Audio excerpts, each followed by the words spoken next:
He thought it would be funny. Just a harmless joke to pass the time while waiting for his dessert. The billionaire leaned back in his chair, glanced at the waitress refilling his glass, and smirked as he asked the question he didn't expect anyone to take seriously. If you were rich, he said casually, what would you do with your money? A few people at the table chuckled, already moving on. But the waitress stopped. She didn't laugh. She didn't look embarrassed. She simply met his eyes and spoke her first sentence so calmly, so confidently, that the table went silent. The problem isn't having money, she said. It's thinking money should sit still. The billionaire blinked. Wasn't the answer he expected. Placed the glass down gently and continued, her voice steady but soft, as if she had thought about this question many times before. She explained that money, when left idle, slowly loses purpose. That wealth grows only when it moves, into ideas, into people, into systems that create value instead of fear. Her words weren't rehearsed, they were lived. The billionaire leaned forward now, curiosity replacing amusement. He asked where she learned that. Hesitated, then answered honestly. She'd watched people struggle her entire life. She'd seen small opportunities turn into stability,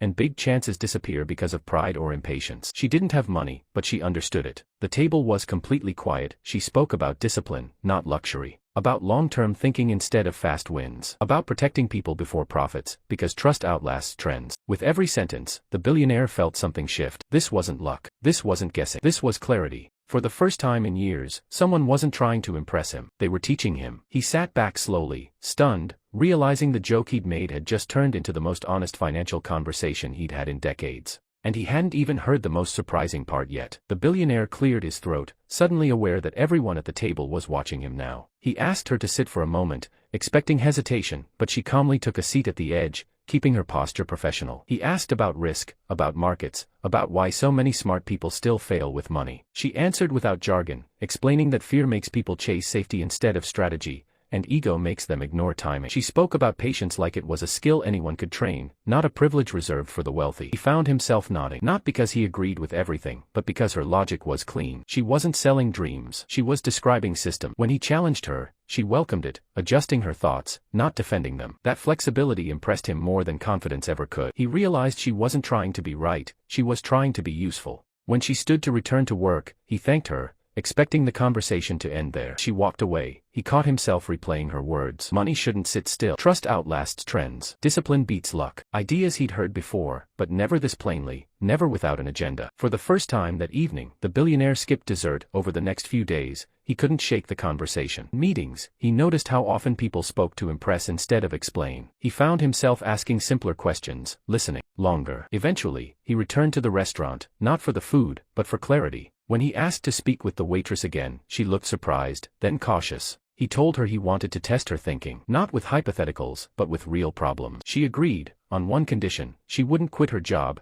and she wouldn't be treated like a novelty. He respected that immediately. They met after hours, sitting at a quiet table with notebooks instead of menus. He laid out a struggling investment, one that had lost momentum despite strong numbers. She listened, asked who benefited most, who was ignored, and what fear was driving the decisions. Then she offered a simple shift: redirect resources toward the people actually creating value, even if it meant slower returns at first. He implemented the idea. The results weren't instant, but they were real. Weeks passed, and the investment stabilized. Then it grew. Not explosively, sustainably. The billionaire didn't announce it. He watched quietly, impressed not just by the outcome, but by the process. He invited her to more discussions, always listening more than he spoke. She never asked for credit. She never hinted at reward. She simply showed up prepared, thoughtful, and honest. One night, he asked why she'd never pursued finance formally. She smiled and said life had required her to work before it allowed her to study. But learning never stopped. He read, observed, asked questions. She treated money like a tool, not a trophy. That answer stayed with him.